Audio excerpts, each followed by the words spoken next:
I like it. Oh, you can do better than that. Ah!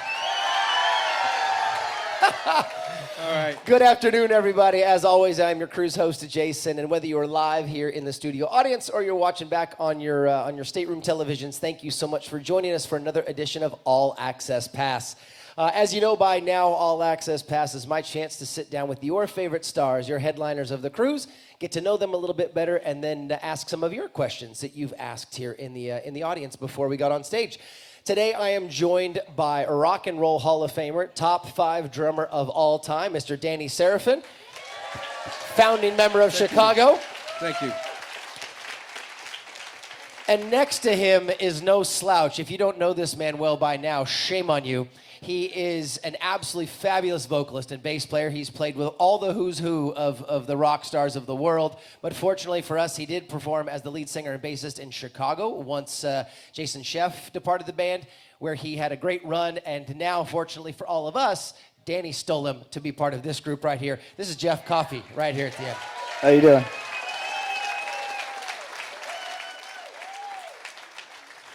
Before we get things going at all, I just want to say thank you. Thank you so much for agreeing to come up and chat with us, and thanks for being on this cruise. I know it's your first time on the Flower Power.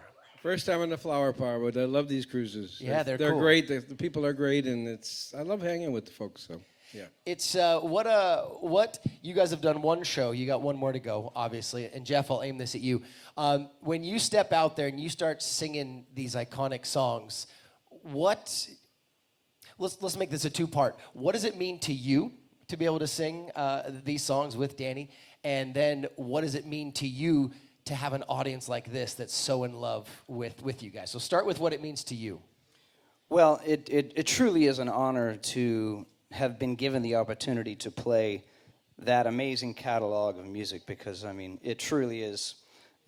It will go down in the history books as the greatest catalog of pop music ever. And absolutely. And it was always a privilege for me to be able to perform these songs with the band. And now playing with Danny is really cool because me as a bassist, you lock in with a drummer, and Sure, Danny yeah. was the original architect of that sound, with Chicago. So it's a true honor to play with Danny, and we have a cool friendship too. I really enjoy the friendship that we've garnered now, and so it's a blast, And then. When you get out on stage every night, the people love this music. Absolutely. Right? And when you're out there giving it to them and they give it back to you, it's just this reciprocal thing that happens. And the fact that they love it so much, it just inspires us to play harder. You can applaud it. Well said. And I think that's something that the crowd and I have this relationship at this point. They've heard me say it more times than I can count. It's ad nauseum. That I go out a lot at night and hey, the more fun you're having out there, the more fun the entertainers are having up here.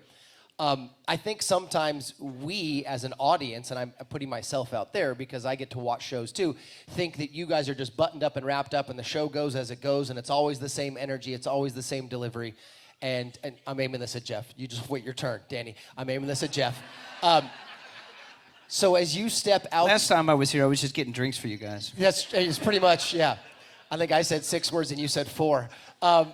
When we are watching, sometimes we forget that you as a band and as artists, you do feed off a crowd. There's a ton of give and take. Talk a little bit about give and take with an audience and what you hope for, what you get, and how it does influence you on stage as a lead singer.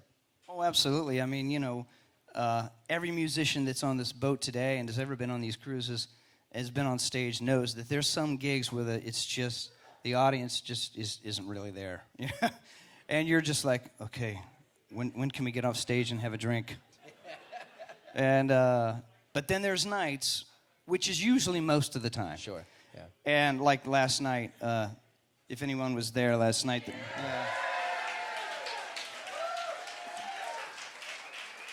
How can you not give your all when you've got Yeah. that? I mean, that's what it's all about, you know. That's and I hope you guys hear that here live, and if you're watching on TV, I'm not lying to you. I'm not just begging you to be loud and have fun. It really is. It helps the show. The folks on stage, they feed off that energy. So please never be shy at a show. I hear people sometimes say, "Oh, we didn't want to clap or cheer. We didn't want to be rude or interrupt." No, if they hit a note you love, or if a singer goes for a belt or something, let them know. The more you let them know, the better the show is. Truly, truly, truly. We're going to jump over to you for a minute here, Danny, and then I'm going to go back to Jeff. Can I improvise? You can improvise. You mind? All day. It's your show, not mine. Oh, here. Uh-oh. Wait a minute. Uh-oh. Uh-oh. Our guitarist is here, and he's really got a lot of good stories. Mark, come on up here. Where's Mark Mark? Bonilla. Come on. Where's Mark? Don't give me a hard time. Come on. Do you have a chair we can put? Wolf? Yeah, Swifty's going to go in. I mean, honestly, he's got... Even if it's a folding chair, Swift, whatever you got there's fine, buddy. Sit on my lap, Mark. Can we grab a chair? No, they'll get it. They'll get it. Let our guy over I'm there. used to doing my own shit Yeah, these days. come on up. Hey, Mark Bonilla, everybody. Yeah.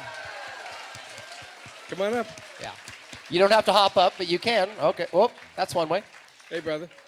Yeah, We Swift, got a chair for you. just sit on Jeff's lap until a We'll chair handle- we shows got up. a mic, Oh, too. there we go. We got a mic. We got There's a mic. chair. Oh, We got a yeah, chair. it's coming. Danny, cool. let me run that part of it. You just relax. Talk to the people. I'm a control freak. I'm a control. I'll handle the stage set. Well, anybody who knows me knows I'm a control freak. It's all right. A It's little all right. bit. What? Well, now you have to do us a favor as an audience, and you have to do a proper introduction for this man right here. You got the mic, right? Yeah, how these things work? Yeah. Yeah, I think is it on? Yeah. To me, one of the really, truly, I played many of my years with the greatest guitar player who ever lived, Terry Kath, right? Right? And this guy is as great and is much fun to play with as Terry was. Mark Bonilla. All right, Mark. Sorry to throw you into the fire, but I Good problem. This guy is one of the greatest guys to work with. I mean, you talk about diplomacy. I mean, in the well, not with other people, but I'm saying in the band, you have to understand that in order to play well together, you have to hang well together. It's like a marriage or anything else. You have to be able to get along off the stage because it comes across on stage. You immediately see it if we're having fun or not, and we always have fun. Yes. He gives us leeway with everything, and it's just a complete joy to be. I mean, we've done this since, what, 2005? Mm-hmm. Yeah, when we put this thing together. getting and close to 20 years. I couldn't ask for a better friend. And Jeff, everybody, just great hang. Great note. Glad to have you up here, sir. Thank you for joining us. I appreciate it. You Thank came up just in time for me to ask Danny some questions about the history of Good, I'll Chicago. hang out for a while then. Yeah, please do. Please do. So before we get into the current, the current group of guys you got, give us, and I know this, I'm shooting myself in the foot when I say a brief explanation of. Danny has some great stories. These we could be here for the next 3 hours, and it would be worth it. I don't mean that rudely. Like, there are phenomenal stories coming from this man. Tell us a little bit about how the Big Ting and that turned into CTA. Well, as you know, we had a big Italian manager at first, Yeah. right? And we asked him. He said, "Well, I got some names for you guys." And he said, "What are they?" He said, "Top Banana and the Big Thing," but they say Ting in Chicago. And we said, "We don't like either." He said, "Okay, you're the Big Thing." And we hated that name, and who wouldn't hate that name? Imagine being called the Big Thing. Imagine being called Top Banana. What is it? Top Banana? I think I prefer Top Fair enough. But Big Thing was like, so once we signed with James William Guercio, he gave us the name Chicago Transit Authority, which I always loved. And that's why we kept the moniker CTA. So, and then eventually, rumor had it that the Chicago Transit Authority actually made us change it. Yeah, she has that. It made us change the name. That was a bunch of BS. It was a PR. It was a PR ruse, and we wanted to change the name, just shorten it to Chicago, which worked out, right? Yeah. So, Yeah, I'd say. Yeah. so Which you worked out. don't want the whole biography, do you? This is your show. They're not here for me. They're here for you Well- three. So you can tell whatever story you want. Jeff's already settled Reader's in. Digest version of it. Yeah. Oh God, there is the Reader's Digest version is an hour. So, Well, I tell you what. Anyways, we moved. So we started. We were a cover band.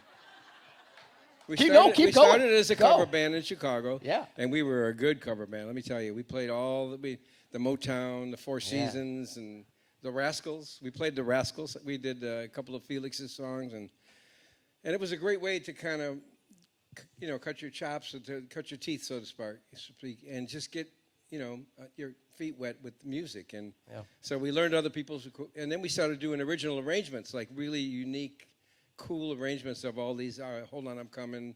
Little Anthony, I think I'm going out of my head. And we did Magical Mystery Tour with one, Sergeant Pepper, Sure. And it was just amazing. And it was an amazing time. So we started drawing crowds and college crowds, and someone, and then the producer of the Buckinghams, who were just on this his name is Jim Guercio.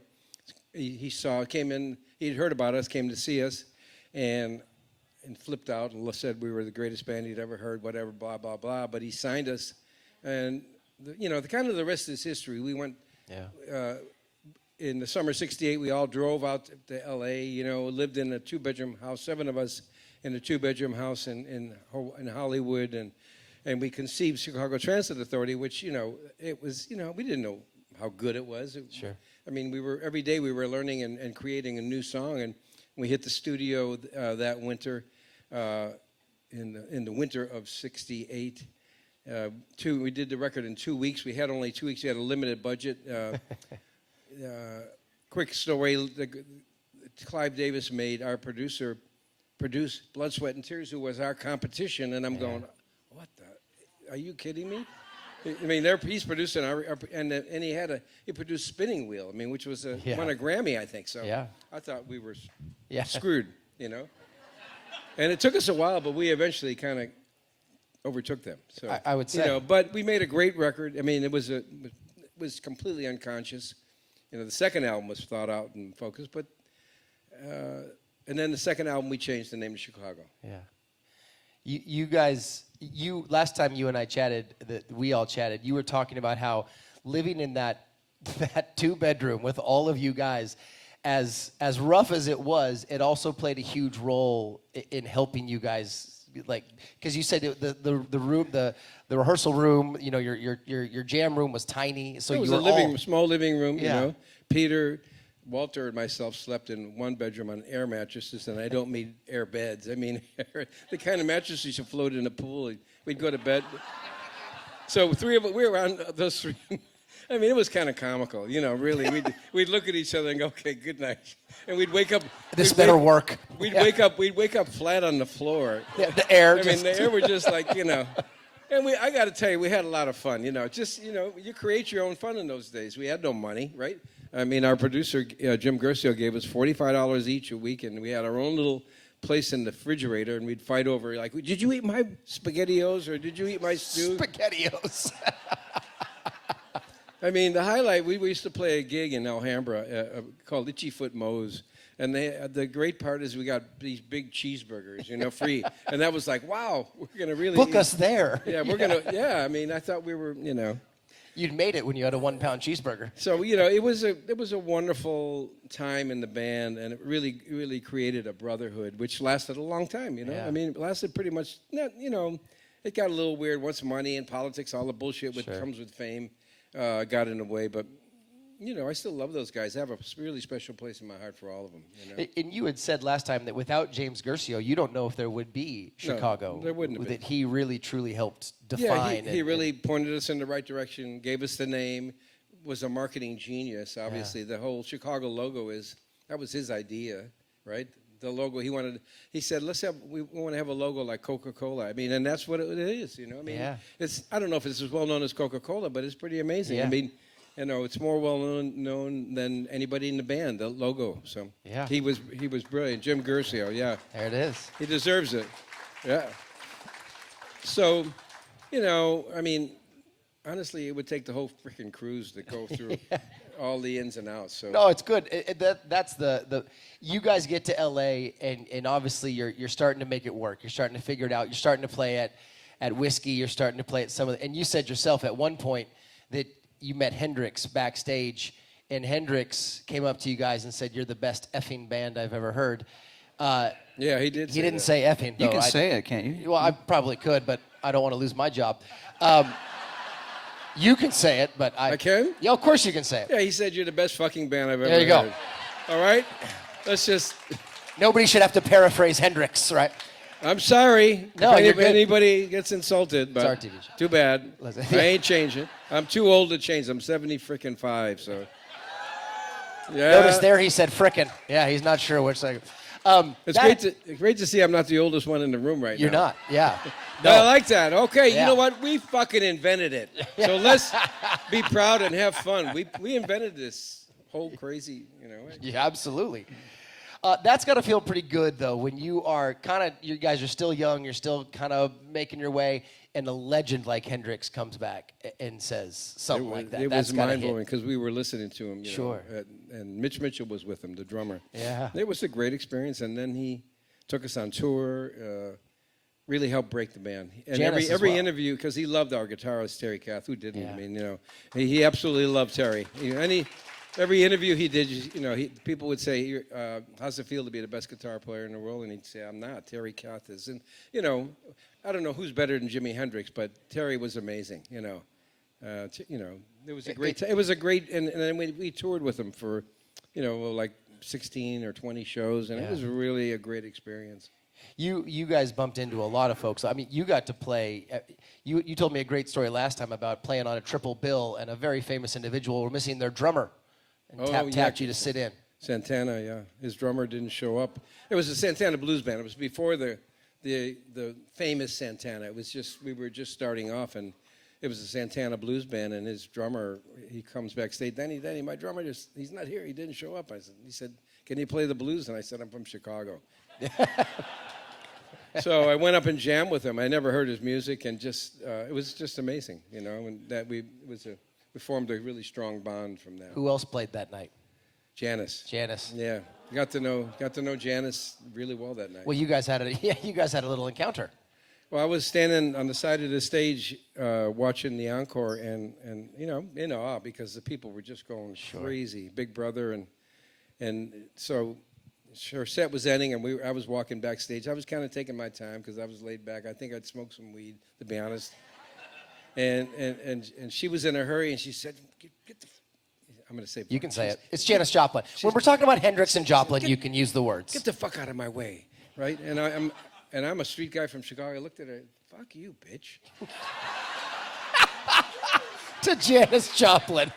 And I didn't. I mean, I just a knee-jerk reaction. And two guys were wanted to fight with me, and I looked at him like, And so she kind of looked at me like, what planet are you from? And then went around me, and then came. It's a good ending from. And then she came back, and she came to me in the dressing room. She said, I'm really sorry. I'm not usually like I said. He said, I'm sorry for saying fuck you. I said, I'm sorry for calling you a bitch. And to be honest, it created a great friendship. We became really, really good friends. She was a sweet. That's wonderful. What a sweet lady. And then she brought us on the road. Yeah. She fired Big Brother because she liked our band, and she formed a horn band. At that point, So, anyways. You guys had so many cool encounters. Yeah. As you know, I like to open it up to the audience, and they get to write in questions. And I'll ask these, and all three of you can answer any part you want. This one is specifically for you, though, Danny. Mary from Arizona wants to know, what part of the city are you originally from? I was born on the west side, and then I grew up on the northwest side. So around Addison and Oak Park Avenue, Normandy, which is a street that is now named Danny Seraphine Way. Yeah. Got the street named after him. Which is fun. It's not a main street. It's just a side street. Robin from Illinois doesn't so much have a question, but a comment. And I'm going to read it how it's written. No, this is how it's written. I fuxing, F-U-X-X-I-N-G. I fuxing love you. Your book was fabulous. I recommended it to 4 people in the gift shop this cruise already, and they bought it. You're welcome. Thank you. Oh, you got a Janis shirt. Yeah, I got the Janis shirt right there. Thanks, Robert. Steve from D.C. Cubs or White Sox, sir? Uh-oh. Cubbies or White Sox? Well, I've been a White Sox fan my whole life, but I'm telling you what, I'm really pissed at him. And until I love the current owner, but he needs to sell the team. So I'm a Cub fan now. I'm a Cub fan until he sells them. And then I'm going, because I've been a White Sox fan my whole life. Grew up on the west side, north side, and was a south side fan. You know, what can I say? Yeah. I usually go against the grain. Cubs are losing right now? Yeah, well. What is it, Grapefruit Chicago. League? Being a Chicago fan is masochistic. Yeah. Yeah. For anything. Were you boys sports fans down there, Coffey? You a sports fan? Baseball, basketball, otherwise? You have Not squads? a whole lot, not really. You're into bands. You're into music. Yeah. Okay. Who's your Cubs, White Sox in the musical world then? Who's your? Oh wow. I mean, I grew up listening to. I'm a product of the '80s. That was when I was in high school, and so I grew up listening to all the big rock bands. Van Halen, Foreigner. But then I was also into groups. Like Mr. Mister and Level 42, and a lot of bands like that. So, but it's a mixture of things. We're good. Hey. Whale. Just a whale. We hit them all the time. It's fine. It's joking. We didn't hit a whale. It was a dolphin. Flying fish.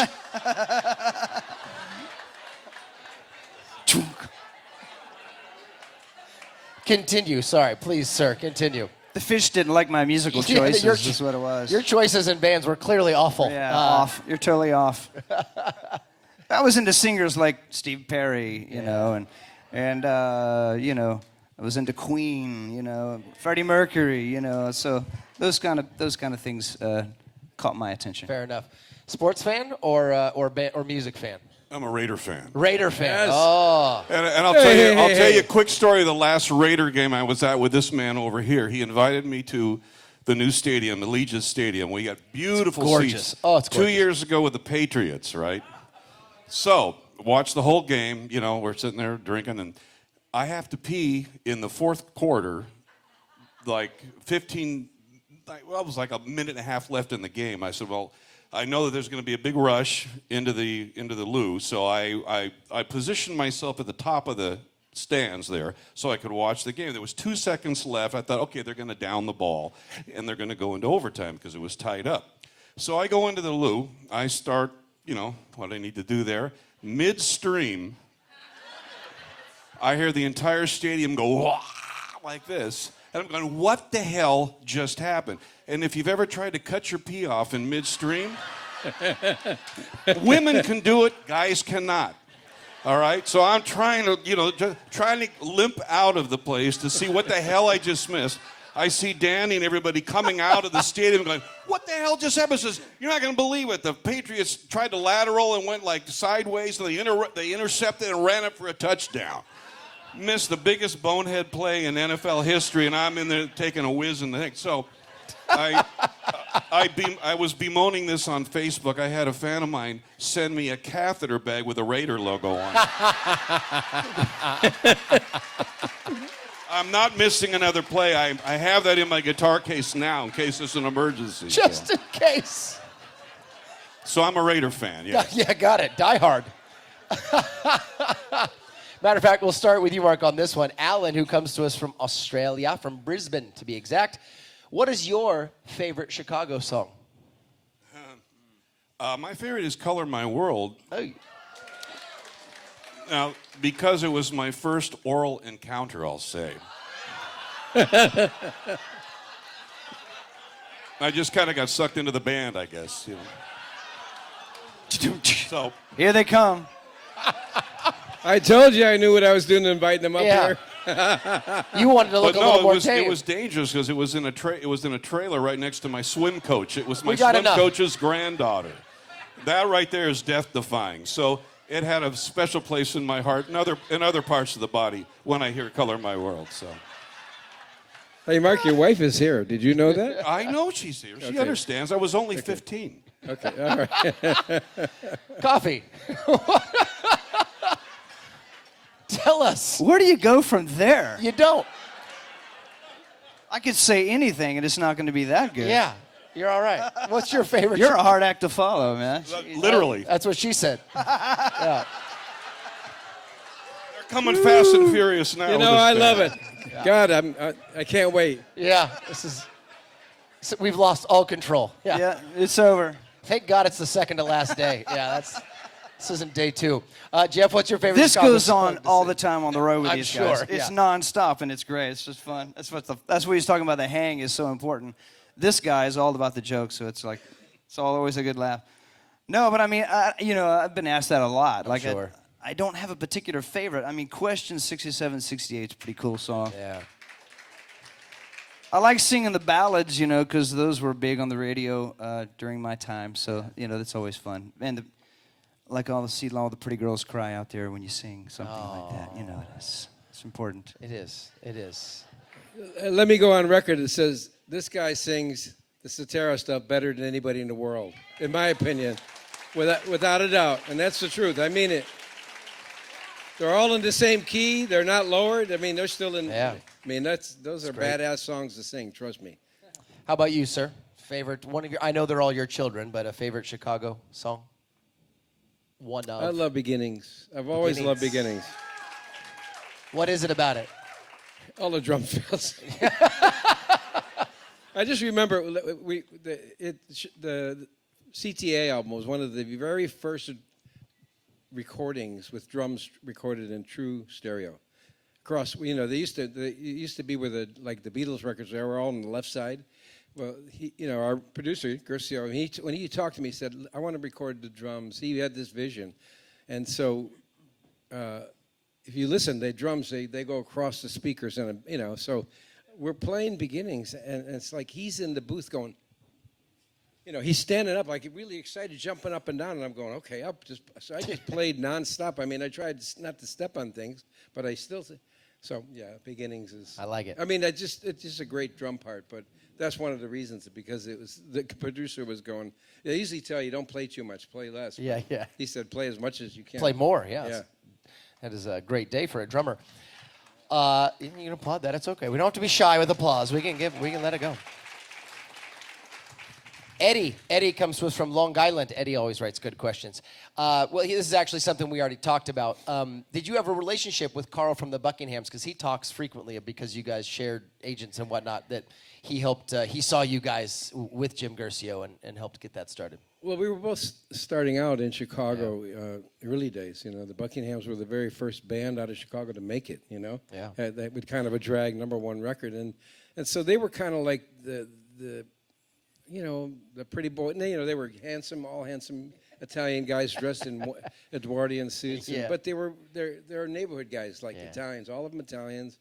So we related to one another. So yes, I'm good friends with Nick Fortuna, really close, and Carl Giammaurice, and it was, of course, in those days was Marty Greb, who passed away, and John, the drummer, passed away. But yeah, we played a lot of the same clubs, and of course like I said, they broke out of the city first, But I have a great relationship with those guys, long-standing. Arthur comes to us from PA. Danny, what was the reason that you left the group or the group left you? What happened there, and what came of your hiatus? That's a dirty story. Yeah. It's in my book, by the way. The book. It's in the book, and I really don't want to. We don't have But to you know what I got to say? I have a great, feeling about. I love playing the music. Yeah. And with this band, when we put the band together, Mark and I, it was like cut from the same cloth as the original Chicago, CTA, No weaknesses. Everybody carries their own weight. And so I get to kind of relive it. Yeah. It's not with the original band, but it's with a band that's got so much energy. And I don't, honestly, and this is going to sound bold, but I don't think anybody plays Chicago as good as we do. Nobody. Yeah. I really mean that. And it's not like bragging.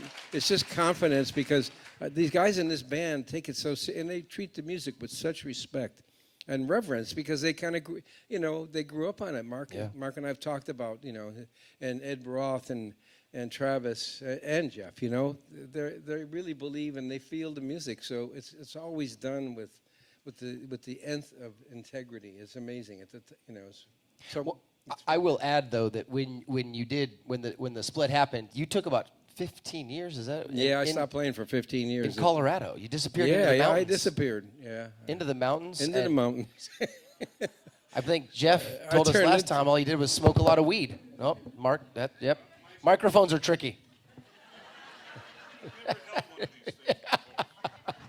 It's not on a stand. You're just not used Give to the it. man a guitar.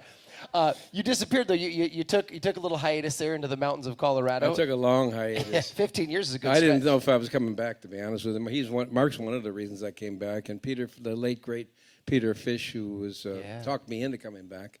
I had no intention of coming back, but didn't realize how much. I'm glad I did too. I'm not going anywhere. I'm here.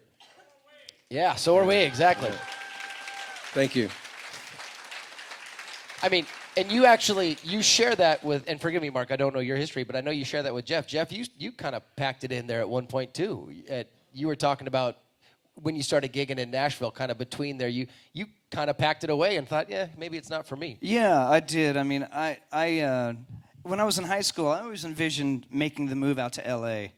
But I went to college in Florida, had music scholarship, so I didn't leave Florida, and then I quit school to just go on the road and play music and write music. And I never took the route of going to L.A. to be the side guy and get a gig and get on the road, and I just didn't do that. I was always in bands, and then when I wasn't in band, I was doing solo stuff, trying to be the artist, trying to make it, and so it was a different route, and it was, if anybody could tell you, it's not an easy thing, and it was taxing, and I just was burnt, and I packed. It was a few years before I even got the Chicago gig. I packed all my stuff up. I didn't want to talk about music. I didn't sing in the shower. I didn't sing in the car. I didn't want anything to do with music. I was like, screw music, and then I tried something else for a while, but then, we all do this because we absolutely love it so much. We have to do it, or we'll go insane. And so it was a big gaping hole in my soul that wasn't there, so I had to get back into it. And that's when I started going back up to Nashville on a regular basis and getting to know all these guys who were in big touring acts and stuff like that and playing with them. And, so it was a good networking thing, which is what led me to get the Chicago gig when Jason was looking to take some time off. And you got the call. You came in. You did your rehearsal or audition, kind of one of the same, and you played your first gig. Yeah. It was trial by fire. I mean, they sent me some of the live tracks, and then I did some video auditions. So I played along to the songs and plugged in the bass and the vocals, and they liked that. And they sent me another one and played Introduction. They wanted to hear some technical bass stuff, and I sent that in, and so they liked it. So I packed my bags, and I had 2 weeks to prepare for the show. And that's 32, 33 songs and singing probably 2/3 of them. I had to memorize the lyrics. I lived in my studio for 2 weeks. My wife was just bringing me food, and it's like, and then I basically, we went to the audition, I guess, if you will, in Ohio, and I was packed to go. Did the thing, got the gig, and then I was on the road for 2 weeks, and that was it. I was in the band, but it was trial by fire. It was things like that always happen fast. You got to be ready for it. It's traumatizing also because you're playing a catalog that everybody knows by heart. Yeah. You're not exactly like you're stepping into a catalog where you got freedom to play or mess up. And it's not just your simple catalog either. Yeah. I mean, Chicago music is very intricate and interesting, and it's never boring, So it was a lot. It was diving deep, but I tell you what, every night, those 2 hours on stage was such a joy because it was never boring. And when you see the reaction from the crowd, you just like, yeah, this doesn't suck. This is fun. So, and Mark, Danny just gave you credit as being one of the people that helped to bring him back out of retirement there in Colorado. What gave you the idea to try to bring him back out and to help create what this is now? Well, I had a call from my buddy Bob Birch, who used to play bass for Elton John, and Bob was from Chicago, a huge Chicago fan as well. And he called me one night and he says, "Hey, you want to come jam with Danny Seraphine? And we're going to be at Greg Bissonette's house." I went, hell yeah. I hadn't, ever played with him. So we went there and we just jammed. We sat for a while and, listened to Danny's stories, because we were all completely hyped. And then we went in and we played. And we were playing 25 or 6-4, and Danny's looking at me like, staring at me. I go, am I screwing this up? You know, it's just da-da-da-da-da. You know, I didn't know it was anything that was doing out of the norm. But he said later, he called me later after that night, and he says, you know, I had and this for me, this meant the world. He said, when I was watching you play, I had a Terry Kath flashback, and I've never had that with any other guitar player. Would you think about maybe doing a band? And I said, yeah. And I have the musicians right now. So I called Ed Roth and I called Mick Mahan, guys that I play with in my band, and asked them. And I mean, there was no hesitation. Like, are you kidding? We would love that, because we all grew up on that. That was part of our DNA. And what's been great is Chicago music for me. I mean, there's been a lot of bands. I've listened to music all my life. But that was one of the bands that, you know, as probably everybody in this room, it was the soundtrack to a part of our lives. And you can't not listen to that without having some emotions about it. So for me, this was payback. If I can put a band together for Danny and to do something, it's a little bit of a repay for all of the stuff that they gave me over all the years. So you're kind of like the keeper of the flame, wanting to make sure, because the music is immortal. It doesn't get old. It's phenomenal. So we put a band together, and that's how it started. That's fantastic. Well, thank you for doing that. Thank you for... Well, it was my pleasure.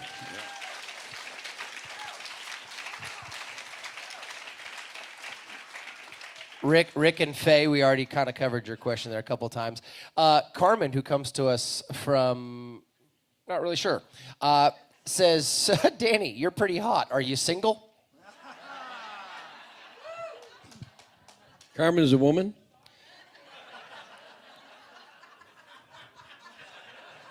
Don't sound so discerning. Yeah. Yes, I'm single. Yeah. Oh, there we go. Will the real Carmen please stand up? There she is. Hey, Carmen. Noon at the Martini Bar, I think we just said. And before we let you gentlemen go, you have a book out, Danny, that's fantastic. So if you don't know Danny's backstory, and I don't want to go too deep into it because it is in the book, you grew up pretty rough in Chicago. You were a corner guy. I was a corner guy. You were in some street gangs and gang fights and guns and that whole fun stuff. Baseball bats and everything you associate with that. And you, music saved your life. You were saying last time. You said that music really. Yeah, it saved me from a lot of trouble for sure. And because the guys in my neighborhood, it was the last bastion of mafia. So a lot of the guys in my neighborhood who didn't make it kind of ended up in the mob, you know, the last version of the mob, so to speak. So, yeah. I mean, I don't know what would have happened, but it wasn't good. I wasn't going in a good direction. And when I got that phone call, it just changed my life. You know? That's fantastic. That's beautiful. Like Jason got.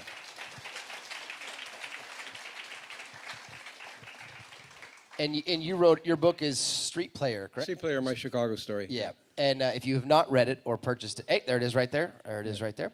It is a great book. It's a great read. It's fascinating to kind of delve back into your early days through. It's I'm grateful that you got the call, and I think I speak for the fans in the room. We're very grateful you got the call, and thankfully are here. Thank you.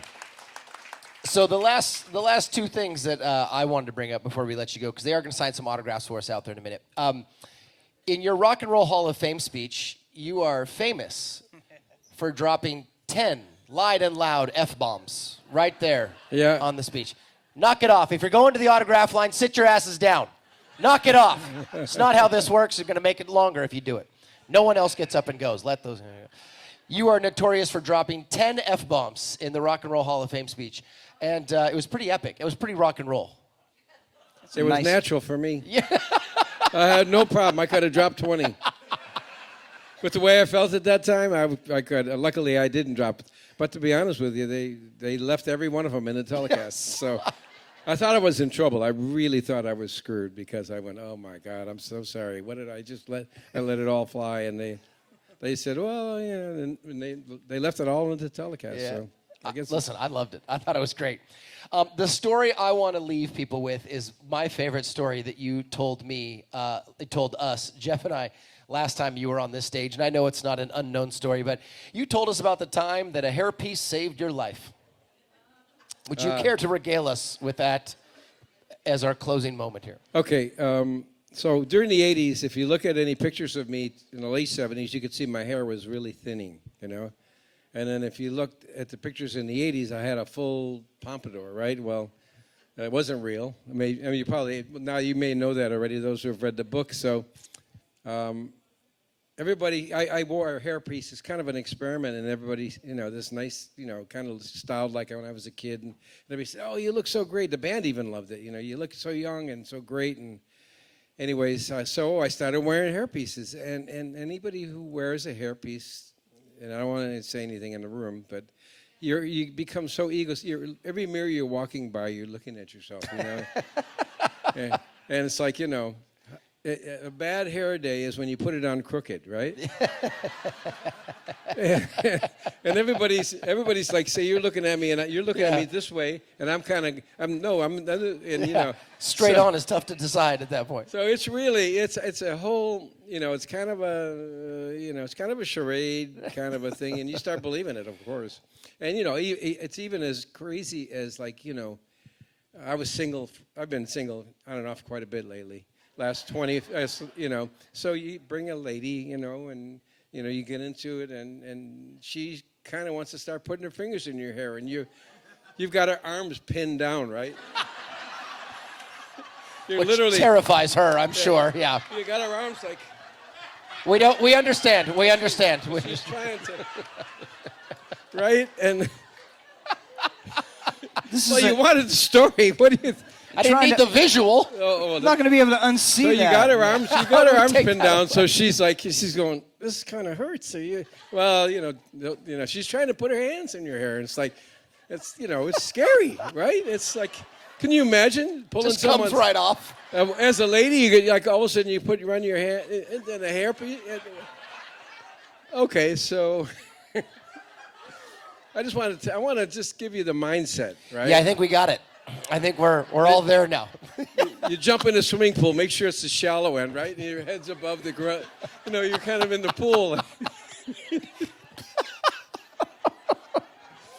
Okay, so we're in the 80s. I've got these hairpieces, 3 hairpieces I brought on the road, and they're in their own little case. It's like, right? Did you name them? I had names, but I don't remember. Okay. But anyways, you know, you had to style them and clean them. I did it myself, and when room service would come, I'd hide them in the closet, you know. I'm in a robe and a hat, right? So we're playing with the Beach Boys. One of the last tours I was with, it wasn't the last, but it was towards the end of my run, and we're with the Beach Boys, and we're selling out stadiums. It's a really great tour. It was a great package, if those remember. And so we're playing a racetrack in outside, where was it? Nebraska. Yeah. And our manager calls me. And he's the late, great Howard Kaufman, says, hey, Danny, there's thunderstorms and tornadoes converging in on the gig. And he said, and, you know, he didn't say, you know, we're going to cancel the gig. He said, get your money. The Beach Boys are going to play a short set. You guys get your money and get the fuck out of there, right? So I'm saying, okay. So my whole ritual with a hairpiece was I had we all had these wardrobe cases. I had my hairpieces, and so there's 2-sided tape. You put it on with 2-sided tape. So, you know, you just it kind of sticks on your head, right? And that's really good for most applications, right? It's really good for most applications, except, you know, if it's going to rain, or if you're in the wind, or you were going to be with a lady, you don't want it pulled off, right?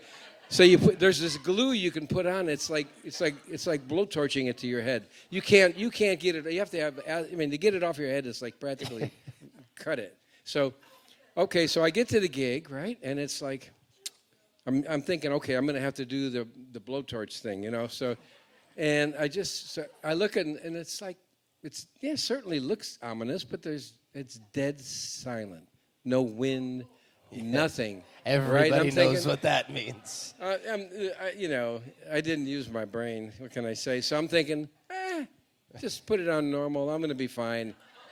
So I get up there, and we're playing, and all of a sudden the wind and the rain, and it's like the clouds and lightning. It's just like man, it's like just what you would imagine. It got so bad looking, and all of a sudden I'm playing the worst feeling in my life.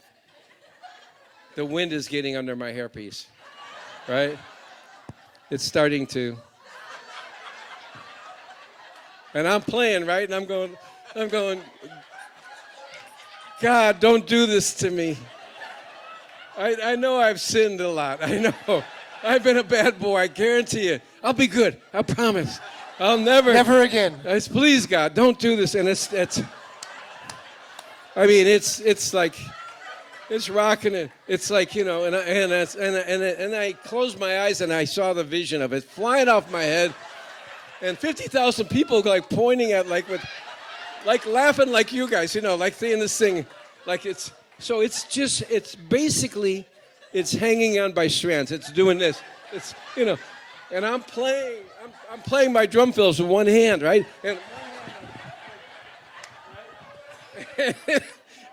And I'm going, oh shit, I'm fucked. And we're literally, I remember because it's etched in my brain. We're playing Saturday in the park. I threw my sticks down, and Robert looks at me like, well, he must know something. They followed me off stage, and we barely got out of there. And so I got off before it, left my head. But it was like, it was... Okay, so our equipment got so trashed from the rain and stuff that we had to cancel some gigs. So I come back, maybe 4 days. We finally had to reschedule. And my drum tech says, hey, man, luckily you left 10 minutes after you left, the lights came down on your drums, So, the irony is I didn't give a shit about anybody getting hurt. I was only worried about being embarrassed. So, hence the hairpiece that saved my life. I don't wear them anymore. And that, my friends, is a perfect story to wrap things up with. Do me a favor. Please help me thank Mark, Jeff, and Danny for being absolutely fantastic.